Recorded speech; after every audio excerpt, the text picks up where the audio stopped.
Okay, magandang araw sa inyo mga tagapakinig, classmates, and Sir Cabrito.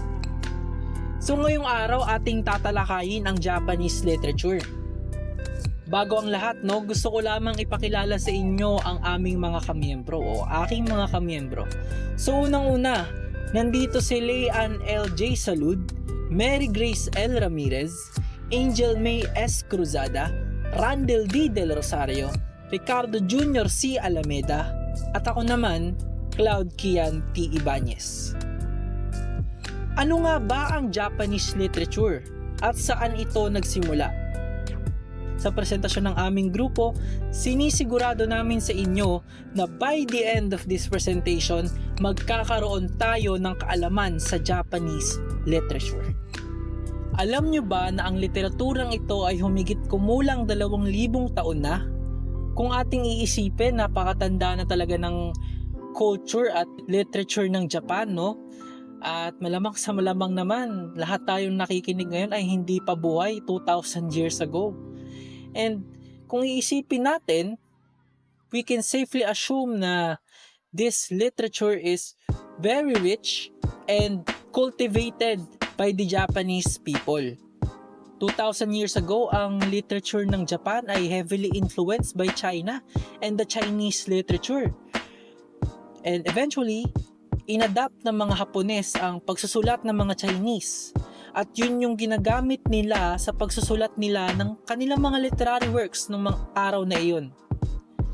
Basically, sulat Chinese, pareho ng meaning, pero iba ang pronunciation. Pang-Japanese. At dahil dito, nagkaroon sila ng isa sa mga masasalimuot na writing system sa mundo. Sinasabi rin dito na the use of Chinese characters enormously influenced modes of expression and led to an association between literary composition and calligraphy lasting many centuries. Let's now proceed to Japanese writing system. Kagaya nga nung sabi ko kanina, nagkaroon ng isa sa mga masasalimuot na writing system ang mga Japanese dahil sa pag-adapt nila ng Chinese literature nung mga panahong iyon at eventually na-develop ang 3 writing systems na ito. Unang-una, kanji. Ito yung mga ideographs na galing sa mga Chinese characters. Basically, makikita natin yan sa mga susunod na slides. And meron tayong tinatawag na kana, a pair of syllables consisting of number 1, hiragana. Ginagamit ito para sa mga native Japanese words. Number 2, katakana. It is used for foreign loanwords and sometimes replaces kanji or katakana for emphasis. So, let's move on. Ito ang kanilang mga sample. Ito sa kanji, no? Basically, Chinese letters yan, pero it is pronounced in Japanese. Same meaning yan as sa Chinese characters, pero iba ang pronunciation sa Japanese. Sabi ko nga kanina, pang Japanese, ito naman yung sa hiragana. Ayan, ginagamit yan sa native Japanese words. And katakana, ginagamit sa loanwords, sa mga foreign words, mga ganon. And ginagamit rin ito pang emphasize sa mga Chinese letters or kanji. And ito, next, the period of Japanese literature. So ito yung tatalakayin ng ating mga kamiyembro or ng aking mga kamiyembro sa presentation na ito. Unang-una, ancient literature, classical literature, medieval literature, modern literature, and under the modern literature, we have the Edo period or Tokugawa period, Meiji period, post-war Japan, and contemporary literature of Japan. Without further ado, let's get started. 2 ancient Japanese literary works. The first one is the Kojiki or the Records of Ancient Matter. Focuses on the origin of the world and narrates the story of gods and goddesses from mythological times. It also provides historical information about ancient Japan. Kojiki is the oldest surviving chronicle in Japan. Compiled in the early 8th century, it is a fundamental work of Japanese mythology and history. Its purpose was to document the oral traditions and myths of Japan, providing a historical and genealogical record of the imperial family. The Kojiki remains a vital source for understanding the spiritual and historical foundations of Japan, offering a rich tapestry of myth and history that continues to be studied and revered. The Chronicles of Japan presents the history of Japan through poetry and reflects the strong impact of Chinese culture. Nihongi is one of the most important works of classical Japanese literature, compiled in 720 AD under the supervision of Prince Toneri and with the assistance of Ono Yosomaru. It is a historical chronicle that provides a detailed account of Japan's ancient history. The Nihongi remains a vital historical document, offering a detailed and authoritative account of Japan's ancient history. It complements the Kojiki, together providing a rich and multifaceted view of Japan's mythological origins and her early historical developments. So sa classical literature naman tayo or Heian period. Ang Heian period ay nagsimula ito noong 794 Common Era hanggang 1185 Common Era. Sabi dito, the foundation of the city of Heian-kyo, later known as Kyoto, as the capital of Japan, marked the beginning of a period of great literary brilliance. So, nung panahong ito, mas nag-usbong talaga ng mainam ang Japan sa kanilang mga literary works. In addition, sabi rin dito, the earliest writings of the period, however, were almost all in Chinese because of the continued desire to emulate the culture of the continent. 3 imperially sponsored anthologies, or ibig sabihin lang naman ng anthology is compilation, of Chinese poetry appeared between 814 and 827 Common Era. And it seemed for a time that writing in Japanese would be relegated to an extremely minor position. Okay, balik naman tayo ngayon kay Ms. Salud para i-report at i-elaborate pa ng mas mainam ang classical literature. Classical literature, the Heian period is often called the golden age of Japanese art and literature. Here are some of the literary works that's been done on that period. The first one is the Manyoshu, collection of married lives or the collection of 10,000 lives. This is the earliest collection of Japanese poetry compiled around 800 CE. It is a monumental work that offers a window into the culture, emotions, and social life of early Japan. The Manyoshu had a lasting impact on Japanese literature and culture, setting a high standard for poetic expression and serving as a source of inspiration for later poets and writers. It is celebrated for its depth of emotion, diversity of themes, and its role in preserving the literary heritage of ancient Japan. The Manyoshu remains a cornerstone of Japanese literature, offering a timeless collection of poems that resonate with the universal human experience. Its beauty and depth continue to captivate readers and scholars alike, reflecting the rich cultural heritage of Japan. Second one is Genji Monogatari, or The Tale of Genji. Authored by the court lady Murasaki Shikibu, this is regarded as the supreme masterpiece of Heian literature and the earliest example of a novel in Japanese fiction. The Tale of Genji is one of the greatest works of classical Japanese literature written by the noblewoman Murasaki Shikibu in the early 11th century, during the Heian period. It is often considered the world's first novel due to its complex narrative and character development. The Tale of Genji has been translated into many languages, with notable English translation by Arthur Wally, Edward Seidensticker, and Royal Tyler. It is extensively studied in both Japanese and world literature courses, appreciated for its literary artistry and historical insights. The Genji Monogatari remains a seminal work in world literature, celebrated for its profound narrative, intricate character development, and exquisite portrayal of Heian era Japan.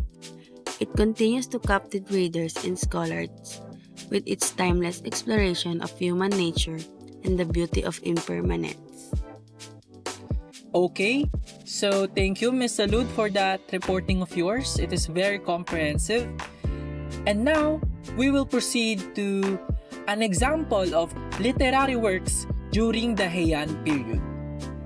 So, this waka or Japanese poetry, kabilang ito sa Manyoshu, or sabi nga nung sa slide kanina is an earliest compilation of Japanese poetry. So this is composed when Princess Nukata went to Omi. Mount Miwa, why are you concealed? Had the clouds but sense, I wish they would hide you not. Proceed naman tayo ngayon sa reporting tungkol sa medieval literature ng Japan. Medieval literature Japan. May tatlong periods sa medieval times ng Japan. Number 1, Kamakura period. Number 2, Muromachi period. And number 3, Azuchi Momoyama period. Ang medieval literature Japan is nagsimula noong 1192 Common Era at natapos naman ito ng 1600 Common Era. Before we proceed, pakatandaan lamang itong apat na nasa bullet na ito. Number 1, marked by the strong influence of Zen Buddhism, where characters are priests, travelers, or ascetic poets. Number 2, Japan went through many civil wars which led to the development of a warrior class and subsequent war tales, histories, and related stories. Number 3, work from this period is notable for its insights into life and death, simple lifestyle, and seppuku. Tale of the Heike, an epic account of the struggle between two clans for control of Japan at the end of the 12th century. Ang Kamakura period ay nagsimula noong taong 1192 CE to 1333 CE. Ayon sa encyclopedia website na Britannica, the warfare of the 12th century brought to undisputed power military men, also known as the samurai, whose new regime was based on martial discipline. So, lahat naman siguro dito na tagapakinig natin ngayon ay pamilyado naman sa mga samurai. Ito yung mga Japanese soldiers nung araw na mayroong hawak na Japanese swords or katana. Though the samurai expressed respect for the old culture, some of them even studying tanka composition with the Kyoto masters. So by the way, ang tanka isa na naman yung uri ng Japanese poetry, and during that time, ito ay bagong uri ng Japanese poetry, kaya sinabi dito na kahit na nire-respeto naman ng mga samurai ang old culture, meron pa ring iilan na samurai na gumagawa or nag-aaral ng tanka composition kasama ang mga Kyoto masters. Proceeding tayo ngayon. The capital of the country moved to Kamakura. So kaya siya naging Kamakura period dahil dito. Nung mga panahong ito, during this time, nasa Kamakura ang capital ng Japan. Going on, the lowered position of women under this feudalistic government perhaps explains the noticeable diminution in the importance of writings by court ladies. Indeed, there was hardly a woman writer of distinction between the 13th and 19th centuries. The court poets, however, remained prolific. 15 imperially sponsored anthologies were completed between 1188 CE and 1439 CE. And most of the tanka followed the stereotypes established in earlier literary periods. Going on, here are some of the most notable works during the Kamakura era. Number 1, Shinko Kinshu, or in English, New Collection of Ancient and Modern Poems. It is compiled by Fujiwara no Teika noong taong 1205 CE, and it is the finest of the later anthologies. Also, it is considered by many as the supreme accomplishment in tanka composition. Number 2, Heike Monogatari, or in English, The Tale of the Heike. composed in the year 1190 CE to 1221 CE, it is based on the actual historical struggle between the Taira and the Minamoto families, which convulsed Japan in civil wars for some years. The Heike Monogatari features the exploits of Minamoto Yoshitsune, the most popular hero of the Japanese legend, and recounts many episodes of the heroism of aristocratic samurai warriors. Its overall theme is the tragic downfall of the Taira family. Number 3, Hojoki, in English, the 10-foot square hut. It is authored by Kamo no Chome in the year 1212 CE. It relates to the musings of a Buddhist who renounces the world to live a life of meditation and refined solitude in small mountain hut. So, Muromachi period, 1338 to 1573 CE. So, period of the Ashikaga Shogunate. So, itong Ashikaga Shogunate, isa siyang feudal government system din, para siyang military dun sa Japan na nabuo. So, it was named for a district in Kyoto, where the first Ashikaga shogun Takauji established his administrative headquarters. Although Takauji took the title of shogun for himself and his heirs, complete control of Japan eluded him. So itong Ashikaga shogun, ano siya, military dun sa Japan. Then si Takauji, siya yung Takauhi, siya yung pinaka-founder nitong Ashikaga Shogun. Siya yung pinaka-first shogun na kumbaga nag-control din and nag-ruled dun sa government ng Japan. Muromachi period witnessed great cultural growth, particularly under the influence of Zen Buddhism. So, sa Muromachi period daw, nung simula nung Zen Buddhism, ito yung Buddha na kumbaga normal na nakikita natin. Ibig sabihin ng Zen, ito yung meditate, kumbaga yung meditate na Buddha. So, nagpakita daw to ng cultural growth dun sa mga Japanese noong panahon ng Muromachi period. So, the uniquely Japanese arts of the tea ceremony, flower arranging, and no drama were developed, while the Sang style of ink painting reached its height. So, dahil sa Zen Buddhism, maraming na-inspire or nagawa yung mga Japanese nung panahon ng Muromachi period. Dahil naniniwala sila kay Zen Buddhism. So, in architecture, simplicity and austerity were the general rule. Both the Golden Pavilion, or tinatawag yung Kinkakuji, ito yung malaking bahay or parang ginagawang retreat house nung mga shogun, kung saan doon nakalagay yung Zen Buddhism. Kumbaga papalibutan to ng golden and silver, yung tinatawag na Ginkakuji. In Kyoto, were constructed as shogunal retreats during the Muromachi period. So, yung dahil sa Zen Buddhism, kumbaga maraming nagawa yung mga shogun nung panahon ng Muromachi period. Next naman natin dito is yung Azuchi Momoyama period nung 1574 to 1600. So, tinatawag itong Age of Political Unification under the Daimyo Oda Nobunaga and his successor Toyotomi Hideyoshi, who finally brought all province under the control of the central government. So, tinawag tong Age of Political Unification, kung saan ito yung kumbaga yung Zen Buddhism, dinepose nila, kumbaga tinanggal nila or pinalitan nila sa pangunguna ni Toyotomi Hideyoshi. So, siya na yung naging nag-control ng central government, hindi na yung sa mga shogun, kumbaga pinalitan niya ito. And sinabi din dito, in contrast to the restraint of the preceding Muromachi or Ashikaga period, it was an age of magnificence and ostentation. The building of great castles and mansions replaced temple architecture.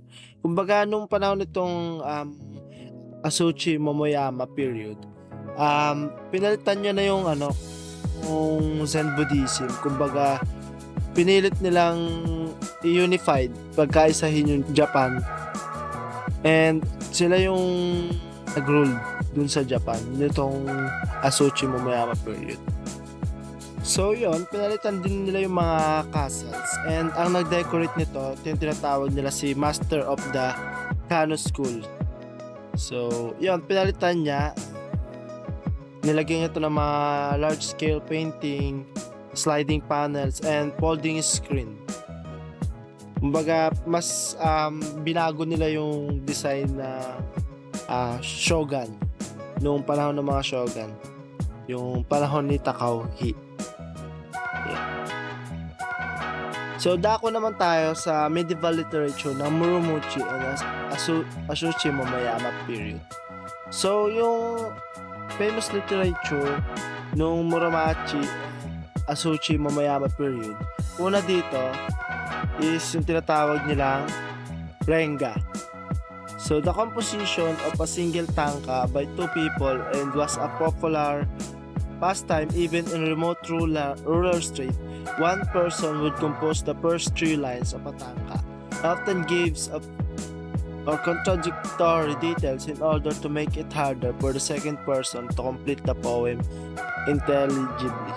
So, ang ginagawa nila dito sa Renga, kumbaga, collaboration poem yung ginagawa nila. Yung unang poet, magsusulat siya ng 2 or 3 lines and dudugtungan yon ng pangalawang poet o yung sunod na poet. Kumbaga collaboration poetry yung ginagawa nila. So pwede rin ditong mas hirapan or i-reverse nung nauna para mahirapan gumawa yung susunod. Kumbaga parang collab siya na mas magiging maganda rin yung gawa. Yun yung tinatawag nila tinatawag nilang Renga. Collaboration poem. Next naman dito, yung pangalawa is No Theater. Its name derived from no, meaning talent or skill. It's unlike Western narrative drama, rather than being actors or representers in the Western sense. No performers are simply storytellers who use their visual appearance and their movements to suggest the essence of their tale rather than to enact. So dito sa non-theater, meron dito mga skills, kumbaga merong drama, acting, and ayun, to perform din yung gusto nilang iparating sa mga nanonood. Kumbaga hindi lang siya enact, kumbaga may sinasabi sila, may pinaparating sila doon sa nanonood. And theater, parang gano'n. Kumbaga mas ginagawa na nila to ngayon kasi it's part of their culture nga nung Muromachi and Asuchi Momoyama period. So isa pa sa culture ng Japanese nung Muromachi and Asuchi Momoyama period is yung tea ceremony. So time-honored institution in Japan, rooted in the principles of Zen Buddhism and founded upon the reversal of the beautiful in the daily routine of life. It is an aesthetic way of welcoming guests in which everything is done according to an established order. So ginagawa nila ito to welcome yung guest nila doon maaari sa loob ng bahay. Kumbaga, it is between guest and the host yung tea ceremony. Kumbaga, para mas magkaroon ng bigay makapagpalagay looban sa isa't isa, parang ganun. Kumbaga inner soul, magkakilanlan. So ayun, yun yung isa sa culture, yung tea ceremony. So ito yung mga example nung Renga, etong may papel sa unahan. Yan yung ginagawa nilang poem and yung kumbaga dyan sila, yan yung mga sulat nila. And yung pangalawa, yan yung na theater. And yung pangatlo is yung tea ceremony. So ayun yung mga example. So let's proceed to the modern Japanese literature. Modern Japanese literature began in the Edo Tokugawa period in 1603 to 1867 and continues to contemporary Japan.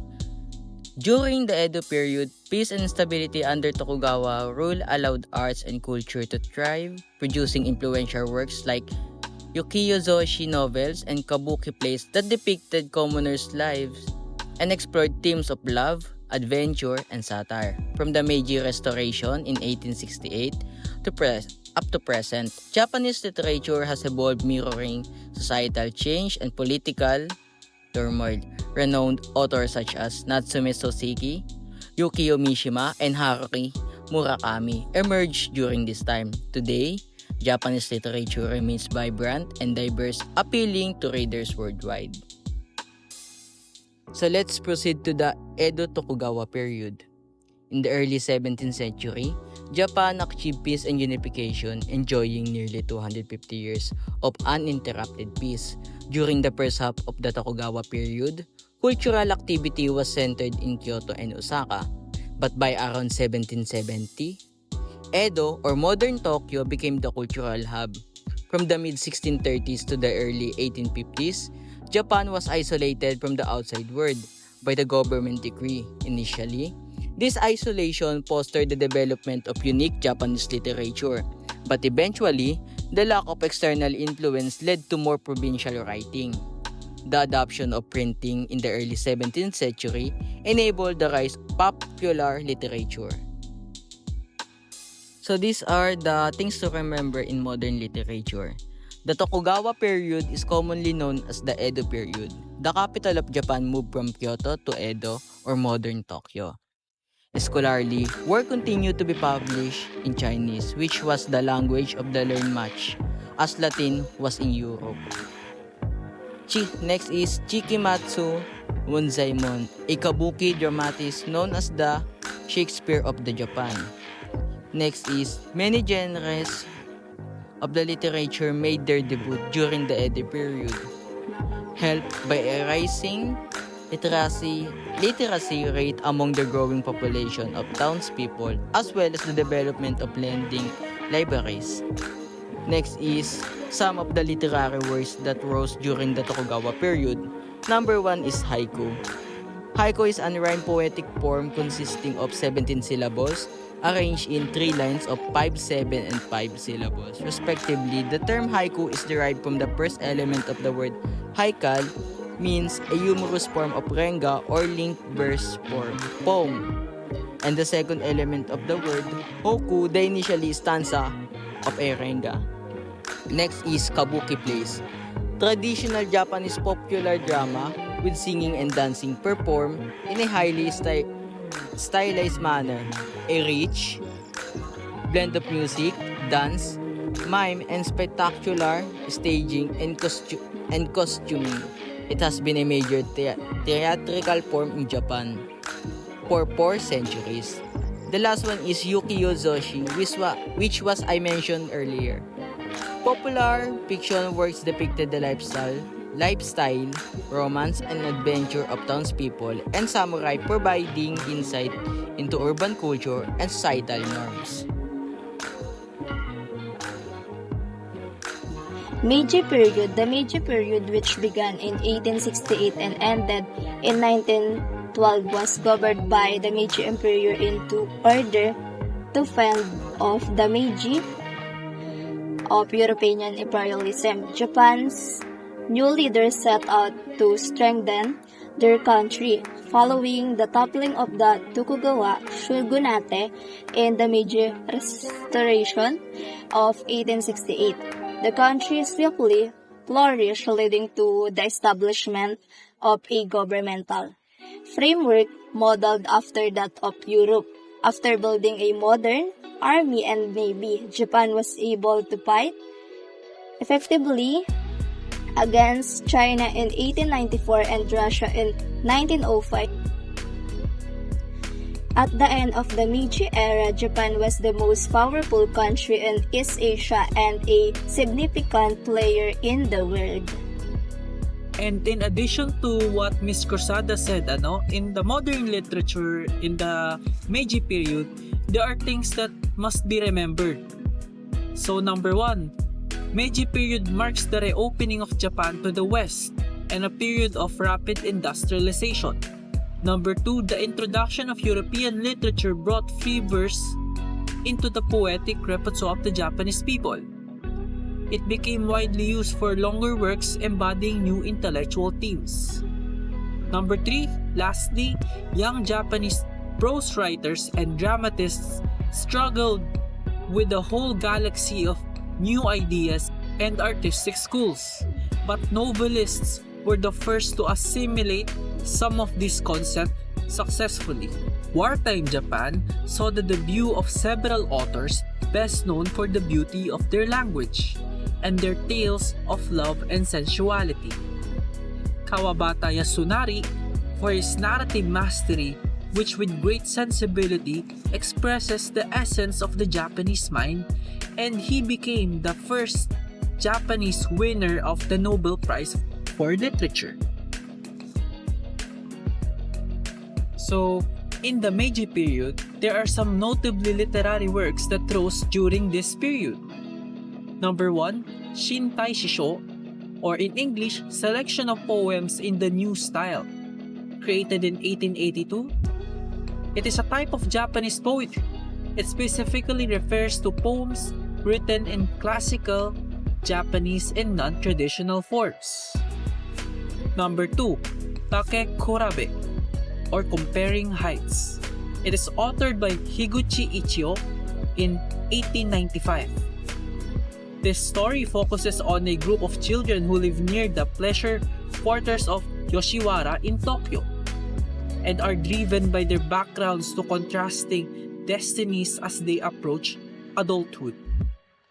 Midaregami, or Tangled Hair, it is authored by Yasano Akiko in 1901.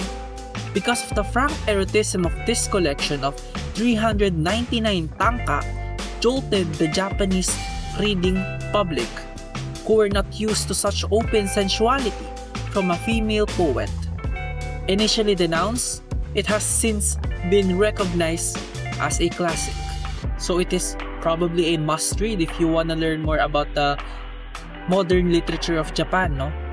And here, next on the slide, may kita natin si Yasunari Kawabata nung kanyang kabataan pa lamang niya. At ito yung isa sa kanyang mga nagawa, The Sound of the Mountain. Ayan. At ang susunod naman sa akin, si Mr. Alameda. Kanyang itidiscuss ang post-war and contemporary literature ng Japan. So, moving on. Post-war and contemporary literature. So, ito, ibig sabihin na nito, ito yung mga literature na ginawa pagtapos ng World War II. So, yung mga Japanese author, gumagawa pa rin sila o nagsusulat pa rin sila ng mga literature nila kahit na may pagkatalo sa isip nila. And syempre, para mas nagsusulat sila para mas rin, maaliw yung utak nila, mawala yung stress nila. Pero yung tema is syempre yung akma dun sa nangyayari nung panahon ng World War II. And ginagawa rin nila to para yung inner lives ng mga taong makakabasa nito is mas ma-inspire pa na magpatuloy sa kanila. And yung paggawa, hindi lang basta gawa-gawa yung literature nila. Kumbaga, may Buddhist attitude silang inilalagay doon. Kumbaga, ina-emphasize pa rin nila yung lahat ng mga gender na makakabasa. Like sa woman roles, isa rin yung sa mga sinusulat nila. And yung mga literature na to, yung mga nilalaman nito, yung mga persona nung Japanese nung panahon ng World War II. So next, ang sinasabi lang dito, yung mga popular na nagawa nung post-war and contemporary literature. So sinabi dito, fiction, non-fiction, and children literature all flourished in urban Japan in the 1980s. Many popular works fell between pure literature and pulp novels, including all sorts of historical serials, information-packed docudramas, science fiction, mysteries, detective fiction, business stories, war journals. Ayun, maraming kumbaga naglabasan ng mga pure literature siya. Kumbaga, base siya doon sa totoong nangyayari nung panahon nung pagtapos ng World War II. Kumbaga, ito yung mga beliefs, paniniwala, and mga nakita, totoong pangyayari na sinusulat ng mga authors nung panahon na yon, mga poet natin, and also yung mga authors ng mga literature. So next natin is yung mga literary works ng post-war contemporary. So una dito is yung Shayo, The Setting Sun. Ginawa siya ni Osamu Dazal. Deals with the decline of Japan's aristocracy in the wake of World War II and portrays characters adrift in a world that no longer feels familiar. So, ang naging inspirasyon niya sa paggawa nito is yung nakikita niya sa lugar nila na kumbaga hindi na makilala dahil sa war. And kumbaga tinawag tong the end of an era. Parang gano'n. Kumbaga, yun yung nakikita niya sa lugar nila. Kaya yun yung ginawa niya ng kwento, The Setting Sun. So next naman natin is yung American School by Kojima Nobuo. Portrays a group of Japanese teachers of English who in the immediate aftermath of the war deal with the American occupation in varying ways. So itong American School, no, sinulat ito based doon sa kumbaga nung pagdating ng mga pagtuturo ng Japanese teacher ng English with a force ng mga Amerikano, kumbaga nung war. Sa pilitang paturuin ng English subject yung mga Japanese teacher dun sa mga estudyante. So last natin is yung Suna Noona, The Woman in the Dunes, authored by Abe Kobo noong 1962.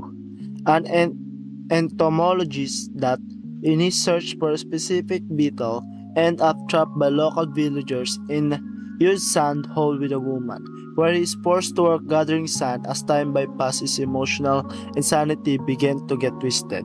So yung kwento na to na Suno no Ana, kumbaga may isang lalaki na naglalakbay o entomologist, kumbaga sa insekto, siya bihasa sa paghanap ng insekto, and napadpad siya sa isang lugar o natrap siya sa isang village na kung saan pinilit siyang manirahan dun sa kasama ng babae. So ang ginawa sa buhanginan, so ang ginawa nila, nagukay lang sila ng nagukay para hindi matabunan yung bahay nila. So as time goes by, nagbabago na yung ugali ng lalaki. Kumbaga pinapakita na yung sa ano na to, palabas, and sa books na to, literature na to, pinapakita dito kung paano yung magpatuloy sa buhay, and pinaportray din ito kung paano walang saysay kahit ano paghirap ng tao, and pinapakita rin dito kung ano yung nangyayari sa mismong lipunan dito sa Suna Noona. So ayan, ito yung mga example nung Shayo, and yung sa gitna yung American Schools, and yung sa last yung Suna Noona. So yan yung mga libro nila, and yung mga pictures yan. So maraming salamat no Mr. Alameda. Ngayon dadako naman tayo sa In a Groove. It will be discussed by again Miss Cruzada, and here are the things that you should keep mind of habang nakikinig sa kwentong ito. So unang-una, this is set in pre-modern Japan. Ryunosuke Akutagawa's short story In a Groove is a collection of testimonies and confessions that concern the death of a 26-year-old samurai named Kanazawa no Takehiro. The story is crafted to have no universal truth. each story discredits the other person's story. The exemption that we can all agree on is Takehiro was murdered, Tojomaru assaulted Masago, and Masago wishes Takehiro to die. So Miss Cruzada, without further ado, you may now tell the story. The short novel In Eiguro by Ryanosuke Akutagawa is set in pre-modern Japan and is a compilation of compositions and testimony regarding the death of a 26-year-old samurai named Kanazawa no Takehiro for testimony provided to a magistrate, a Kyoto City official. Looking into the unusual that make up the first part of the story. Speaking first, the woodcutter who discovered the decrease that morning confirms the location of the abandoned bamboo grove where he discovered the body and goes into great detail about the dried wood on his chest. Subsequently, a visit Buddhist monk reports seeing a man, a lady, and a horse shortly after midday on the previous day. A policeman then claims in court that he has apprehended Tahumaru, the notorious bandit who has been raping women in Kyoto. The policeman says the magistrate should question Tahumaru because he is the one who is accountable. The mother of the young lady gives the four witness, stating that the previous day would having seen Masako and her deceased samurai husband Takehiro walking through the hills, she sobbed, fearing for the safety of her missing daughter. Tahumaru calmly admits to killing Takehiro when the story shifts to his voice. He described how Tahumaru's scheme was made possible by Masago's beauty. After tracking Takehiro into interning a bamboo forest on the promise of selling him riches pilfered from an aristocrat's burial mound. Tahumaru tied Takehiro up and sexually assaulted Masako. She surprised him by requesting that he kill herself or her husband, explaining that she would premium benefits spend time with the living. After releasing Takehiro from his bind, Tahumaru declared war on him and used his 23rd thrust to stab him in the chest. As Masago made his getting away, Tahumaru rode Masago's horse out of the jungle while crying Takehiro's weapons until he was spotted and apprehended. Accepting his fate, Tahumaru requests to be hanged from the prison's tree for his execution. The following story is told by Masago directly during a convention in the Kiyomizo Temple. Masago describes what she regarded as disdain in Takehiro's eyes. Follow Tahumaru's rape of her as she approached her husband's side. Tahumaru kicked her till she passed out. When she awake, the bandit had lived. She came to the conclusion that having lost her honor, she and her spouse had to perish. With permission, she took out the dagger she had been using to try to ward off Tahumaru and stabbed her husband in the chest with it. She made an attempt to kill herself by stabbing herself in the neck and diving into a pond, but she was eventually unsuccessful. Following her sexual assault and her abortive effort at self-destruction, Masako consults the religious leader she confides in for advice. Through a medium, the spirit of Takehiro gives the last testimony. Takehiro's version claims that Masako, as the wanted to kill her husband, which ran counter to the narrative of Tahumaru and Masoko. Anonymous in their dismay, following Masogo betrayal, the men debate whether Tahumaru ought to kill her. Takehiro pardons Tahumaru for his misdeeds due to display of difference. Masogo fell into the grove while Takehiro was unsure how to respond to the bandit. After releasing the rope that was holding Takehiro to the cedar tree, Tahumaru made off with Takehiro's weapons. Takehiro snatched Masogo's dagger out of exhaustion and stabbed himself. He was bleeding slowly as he watched the sunset. Over the grove, a figure approached him in the shadows and took the knife away. Takehiro say at the end of the story that he then fell into the void between leaves. There is no overarching narrative to make sense of the conflicting facts reported in the testimonials. Therefore, the reader is left with only theories regarding Takehiro's death. So next is Haikyuu. Haikyuu, a traditional Japanese poetic form, has a rich history dating back to the 13th century. Originally part of the longer Renga poems, Haikyuu emerged as a standalone form, reaching its pinnacle with the mastery of Matsuo Basho in the 17th century.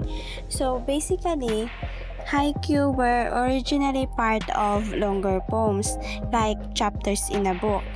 They split into their own form called Haikyuu. Over 400 years ago, or in the 17th century, it was perfected by Matsuo Basho. Haikyuu is a 3-line poem consisting of 17 syllables, typically following a 5-7-5 syllable pattern. It emphasizes simplicity, intensity, and directness of expression, often focusing on images from nature. So sa first line ng Haikyuu, it consists of 5 syllables. Then sa second line, consists of 7 syllables. And sa last line nila, ng Haikyuu is 5 syllables. So 5-7-5 syllable pattern. In its nascent stage, Haikyuu served as the opening phrases of Renga, an oral poem characterized by its syllabic composition and collaborative nature. Renga typically spanned 100 stanzas and provided the foundation for the development of Haikyuu. By the 16th century, Haikyuu began to break away from the confines of Renga, evolving into a concise and independent poetic form. This transition allowed Haikyuu poets to explore themes and imagery with greater freedom and depth. So to put it simple, imagine Haikyuu started out like puzzle pieces that fit together to make a big picture. In the 1500s, these Haikyuu pieces broke free and became their own little pictures. This way, Haikyuu writers could draw anything they wanted, not just stuff that fit the big picture. Matsuo Basho's mastery. Matsuo Basho, a prominent Japanese poet of the Edo period, played a pivotal role in shaping Haikyuu into its modern form. Through his mastery, Basho refined the structure and essence of Haikyuu, elevating it to a revered art form. His works often exemplify the principles of simplicity, spontaneity, and reverence for nature. So si Matsuo Basho, he is a famous Japanese poet from a period called Edo. Haikyuu existed before Basho, but Basho made it much better. So si Basho, he helped Haikyuu become the Haikyuu we know today with short lines, usually 3 lines. Basho's skill made Haikyuu a respected art form, like beautiful paintings or music. Basho's Haikyuu are often short, surprising, and focus on the beauty of the natural world. Imagine Haikyuu was a lump of clay before Basho. Basho took that clay and molded it into a beautiful vase, respected for its form and beauty. Haikyuu's journey is like a seed growing into a strong tree. It started small as part of a bigger poem, what you called Renga, and over time, it broke free and became its own unique form, thanks to poets like Matsuo Basho. Haikyuu's beauty lies in its simplicity. It uses just a few words to paint a pictures or capture a feeling, like a tiny snapshot of a bigger moment. Even though it's short, it can make you think deeply about things, just like a wise saying or a beautiful piece of music. This is why Haikyuu has stayed popular for so long. It packs a big punch in a small package. So, in conclusion, Haikyuu's evolution from its origin in Renga to the refined mastery of Matsuo Basho exemplifies the enduring appeal and significance of this poetic form. Despite its simplicity, Haikyuu continues to captivate audience with its ability to encapsulate profound emotions and observations within a few carefully chosen words. At panghuli sa lahat, no, itong nasa harapan natin ngayon ay ilan lamang sa mga examples ng haiku na isinulat nung makalumang panahon ng pre-modern Japan. So ito, isa sa mga composition ni Matsuo Basho. I-include na natin yung Japanese words, no, para naman kahit papaano maging cringe or masaya tong ating presentasyon. Hindi ko alam. So, magsimula na tayo. Furi e kaya, kawazu, tobikomu, mitsu no oto. Sa Ingles, the old pond a frog leaps in, sound of the water. At ayun, maraming salamat sa inyo, aming mga tagapakinig ngayong araw. Actually, gabi na kaya medyo mahina ng aking boses, no? At ito naman ang ating mga references for this video. And ayun lang, maraming salamat sa pakikinig. Kung nakaabot ka ng ganito katagal, sana may natutunan ka. At panigurado naman meron kang natutunan at confident ako doon. So maraming salamat. Hanggang sa muli.